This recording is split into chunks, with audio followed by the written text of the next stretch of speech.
بسم اللہ الرحمن الرحیم۔ یہ آڈیو فرینڈز فورم کے زیر اہتمام منعقد ہونے والی راؤنڈ ٹیبل دینیات کلاس کے لیے ریکارڈ کی جا رہی ہے۔ عزیز طلباء، السلام علیکم۔ پچھلی کلاس میں ہم مسئلہ نمبر 80 کا مطالعہ کر چکے ہیں اور اسے سمجھ بھی چکے ہیں، یعنی نجاسات کی فہرست ہم یاد کر چکے ہیں۔ آج ہم مسائل فقہ میں آیت اللہ سیستانی کی توضیح کے مطابق مسئلہ نمبر 81 یعنی 81 اور 82 یعنی 82 پڑھیں گے۔ تو آئیے اس کی ریڈنگ شروع کرتے ہیں۔ آپ کے سامنے مسئلہ نمبر 81 سلائیڈ پر بھی موجود ہے، چاہیں تو آپ توضیح المسائل سے بھی اس کو پڑھ سکتے ہیں۔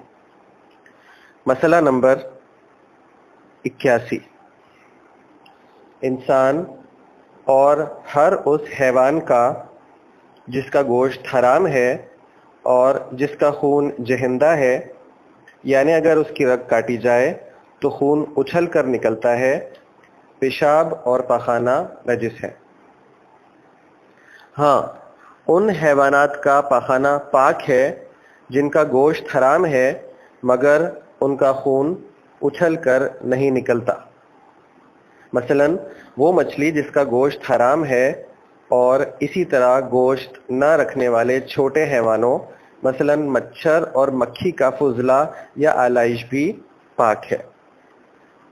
لیکن حرام گوشت حیوان کے جو اچھلنے والا خون نہ رکھتا ہو، احتیاط لازم کی بنا پر اس کے پیشاب سے بھی پرہیز کرنا ضروری ہے۔ یہاں پر یہ مسئلہ ختم ہو گیا۔ اب اس مسئلے کو سمجھنے کے لیے ہم ایک چارٹ کا سہارا لیں گے جو آپ کی اگلی سلائیڈ پر موجود ہے۔ مسئلہ نمبر 81 کو اس ٹیبل یا چارٹ کی صورت میں واضح کیا گیا ہے۔ پہلے ہم مسئلہ دیکھتے ہیں ساتھ ساتھ اور ٹیبل کو بھی، اس چارٹ کو بھی اپنے سامنے دیکھتے رہیں گے۔ سب سے پہلی بات یہ کہ انسان کا پیشاب اور پاخانہ نجس ہے۔ اب کس کس جانور کا نجس ہے وہ اس میں بتایا گیا ہے۔ اس کے علاوہ اس سے پہلے یہ بھی دیکھ لیجئے کہ خون جہندہ کا کیا مطلب ہے۔ خون جہندہ کا مطلب ہے، خون جہندہ رکھنے والے جانور کا مطلب ہے وہ جانور کہ جس کی اگر رگ کاٹی جائے تو اس کا خون اچھل کر نکلے، جیسا کہ آپ بقرعید کے موقع پہ دیکھتے ہیں، گائے یا بکرے کی گردن کی رگ کاٹی جاتی ہے تو خون اچھل کر نکلتا ہے۔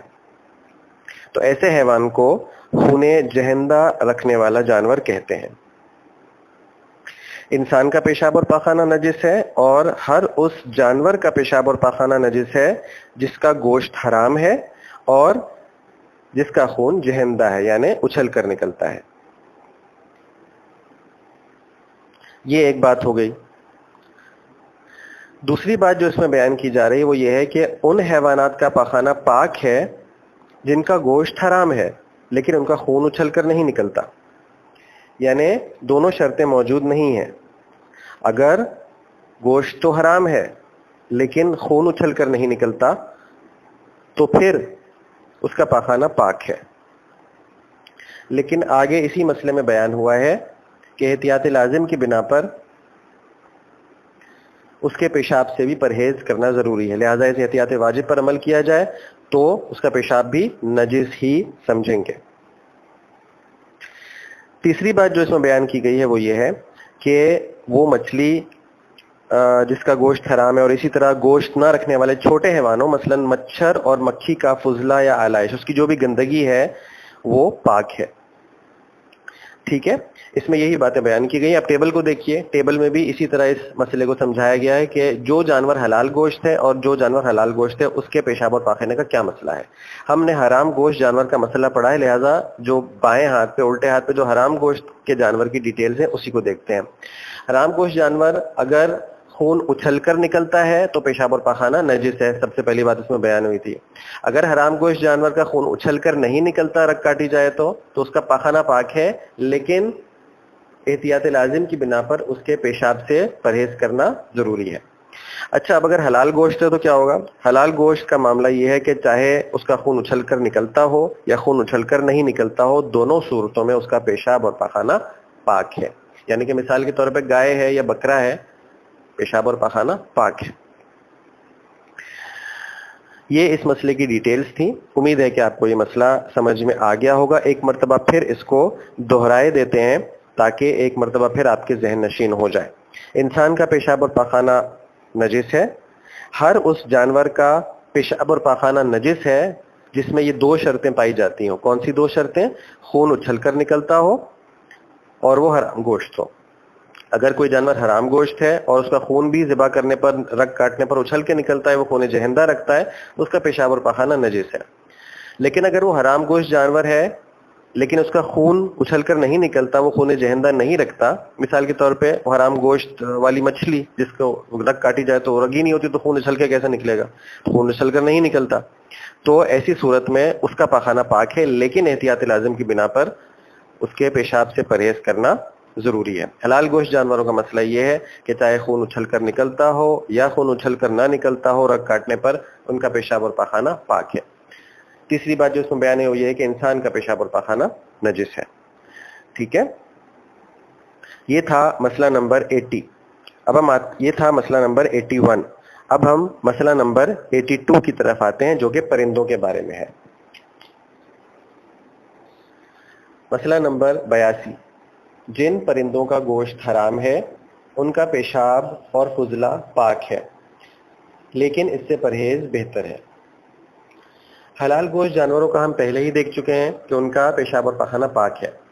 پرندوں کا معاملہ یہ ہے کہ اگر وہ حرام گوشت ہوں تب بھی ان کا پیشاب اور فضلہ پاک ہے، البتہ اس سے پرہیز بہتر ہے۔ یعنی ہماری کوشش یہ ہونی چاہیے کہ ہم جیسے ہی اس پر کسی حرام گوشت پرندے کا پیشاب یا فضلہ لگ جائے یا گر جائے تو اسے صاف کرنے کے بعد، دھونے کے بعد اس لباس کو پہنے یا اس جگہ کو صاف اور پاک کر لے۔ پرہیز کرنا بہرحال اس سے بھی بہتر ہے، البتہ اس کے ساتھ نماز ہو جائے گی۔ اگر کسی کے کپڑوں پہ، کسی کے جسم پہ، کسی حرام گوشت پرندے کا مثال کے طور پہ کوے یا چیل کا فضلہ گر گیا ہے، لگا ہوا ہے، تو ان کپڑوں کے ساتھ نماز ہو جائے گی، وہ نجس نہیں سمجھا جائے گا، لیکن بہتر یہ ہے، آیت اللہ سیستانی فرماتے ہیں کہ اس سے پرہیز کرنا چاہیے، اس کو صاف کر لینا چاہیے، دھو لینا چاہیے۔